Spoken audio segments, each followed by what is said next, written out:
Good morning, dear students. As we already know, the skull topic has been divided into three classes: skull 1, skull 2 and skull 3.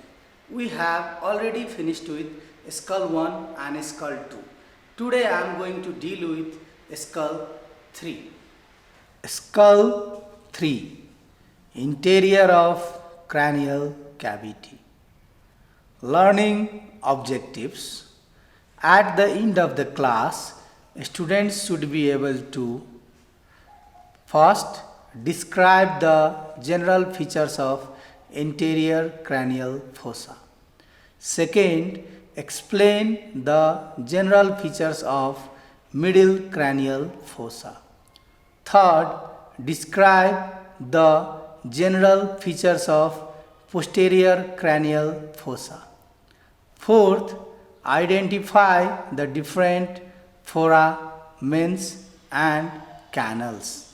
Interior of base of skull. Subdivisions: anterior cranial fossa, middle cranial fossa and posterior cranial fossa. Anterior cranial fossa. Boundaries: anteriorly and on sides, frontal bone; posteriorly, lesser wing of sphenoid bone; anterior clinoid process; sulcus chiasmaticus; floor, cribriform plate of ethmoid bone; jugum sphenoidal and orbital plate of frontal bone. Crista galli. Before starting with the skull 3, I want to tell you something about the skull. Skull bone has outer table, which is made up of compact bone, inner table, which is made up of again compact bone, and middle will be the spongy bone, which will have the bone marrow. Now I am going to describe the anterior cranial fossa. For a description of anterior cranial fossa, as you already know, I am using two bones. One is the real bone and one is the synthetic bone. I am using synthetic bone because few structures in the real bone are already been damaged. So I am starting with the anterior cranial fossa. Anterior cranial fossa. The area over here is the anterior cranial fossa. Anteriorly and on each side, it is bounded by frontal bone. Posteriorly, it is bounded by the posterior border of lesser wing of sphenoid. Then anterior margin of sulcus chiasmaticus and anterior clinoid process. If you see in the floor, in the median area, this area is called as the cribriform plate, which is a part of ethmoid bone. In front you will find one foramen, that is called as foramen cecum. In the midline there will be one projection, which is called as the crista galli. Behind, this part is called as jugum sphenoidal. On either side, it will be formed by orbital plate of frontal bone. In this cribriform plate of ethmoid bone, you will find anterior and posterior ethmoidal canal. Middle cranial fossa. Middle cranial fossa key points. Boundaries: anterior lesser wing of sphenoid, anterior clinoid process, sulcus chiasmaticus; posterior petrous temporal bone and dorsum coeli; lateral greater wing of sphenoid, antero-inferior angle of parietal bone and squamous temporal bone. Middle cranial fossa key points. floor, body of sphenoid, greater wing of sphenoid, squamous and petrous temporal bones, median area, sulcus chiasmaticus or optic groove, sella turcica, which consists of tuberculum, celli, hypophyseal, fossa and dorsum celli, posterior clinoid process. Middle cranial fossa, key points, lateral area, superior orbital fissure, optic canal, foramen rotundum, foramen ovale, foramen spinosum, foramen lacerum, trigeminal impression. Now I am describing the middle cranial fossa. Middle cranial fossa is bounded anteriorly by posterior border of lesser wing of sphenoid bone, posterior clinoid process and anterior margin of sulcus chiasmaticus.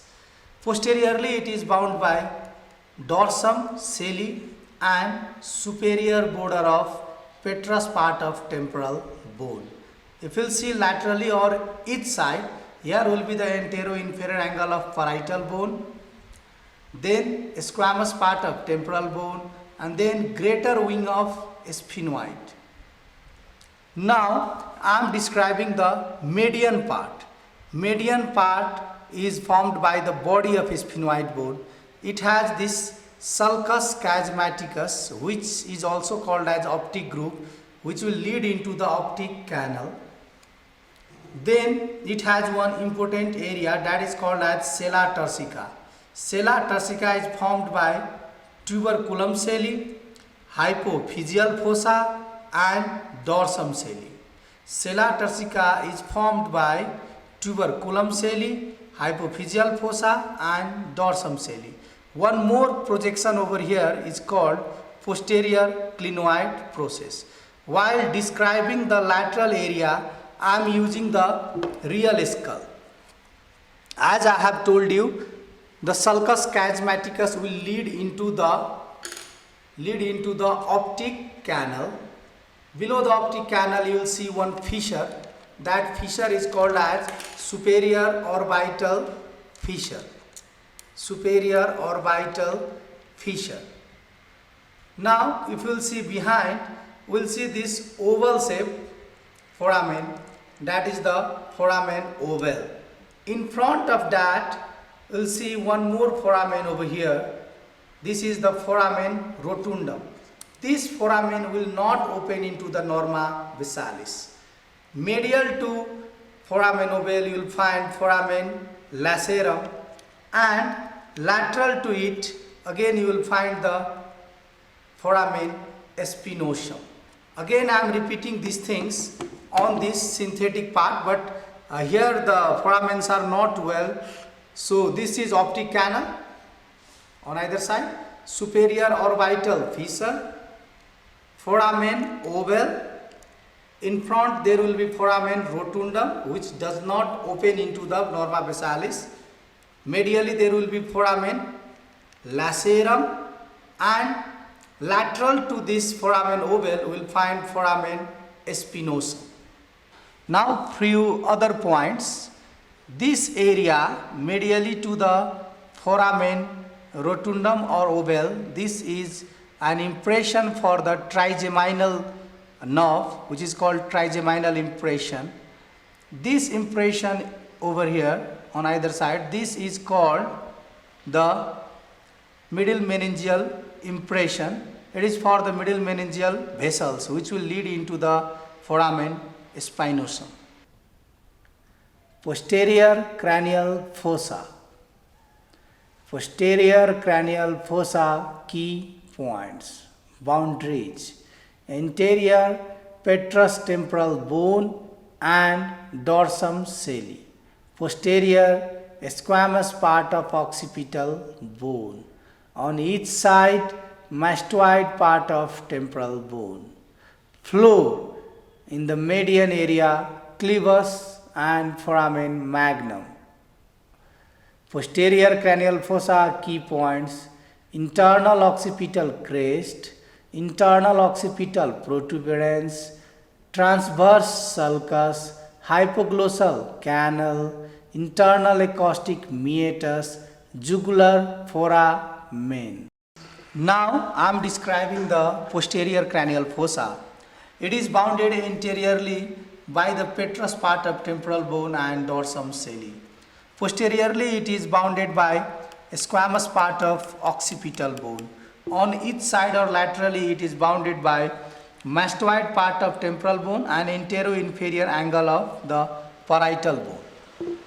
If you will see in the median area of posterior cranial fossa, this slope is called as clevus. The largest foramen present in a skull is called as foramen magnum. The projection over here, this projection is called as internal occipital crest, and the protuberance or elevation over here, which is adjacent to the external occipital protuberance, is the internal occipital protuberance. While describing the lateral area, I am using the real skull. The opening here on the petrous part of temporal bone is called as internal acoustic meatus.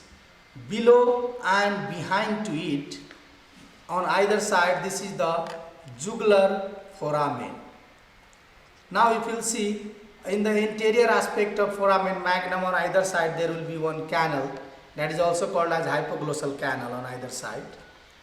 Now if you will trace one more impression, over here there will be impression for transverse sulcus, which will lead to the sigmoid sulcus, and finally it will go into the jugular foramen. Foramens, superior orbital fissure and optic canal. Foramen rotundum, foramen ovale and foramen spinosum. Foramen lacerum.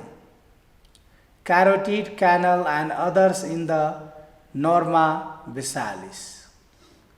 Foramen magnum, jugular foramen, hypoglossal canal and internal acoustic meatus with other foramens. Now, as per your request, I am going to demonstrate the important foramens which are present in the interior of cranial cavity and norma bissalis. So, we will start from in the interior of cranial cavity. This is optic canal. This is optic canal. Below to it, this is a fissure. This is called as superior orbital fissure. Superior orbital fissure. Now, behind this superior orbital fissure, we will see one foramen, that is the foramen rotundum, which does not come in the norma bissalis. Now, we will see this oval shaped foramen. This is called as foramen ovale. As you can see, this is the foramen ovale. Medial to it, we will have one foramen. This is called as foramen lacerum. Posterolateral to it, we will find one small foramen, that is called as foramen spinosum. Foramen spinosum. This opening on the petrous part of temporal bone is called as internal acoustic meatus. Again, if you will see, below and behind to this, we will find the jugular foramen. The largest foramen is the foramen magnum. So these are the few foramen in the interior of cranial cavity. Now if you will see the foramens in the norma bissalis, the oval shape, this one is the either side, this one is the foramen ovale. This is the foramen lacerum, which is medial to the foramen ovale. Posterolateral to it, the small foramen will be the foramen spinosum. Behind this, we will find one canal. This is the carotid canal. Now, if you will see, this is the foramen magnum. Anterior to it, you will find one foramen. This is the anterior condylar canal or hypoglossal canal. Here will be the styloid process, this is mastoid process. So between these two will be one more foramen on either side. This is the stylomastoid foramen. This is behind the condyles, the posterior condylar canal. Assignment: read the structures passing through different foramens and canals. Thank you.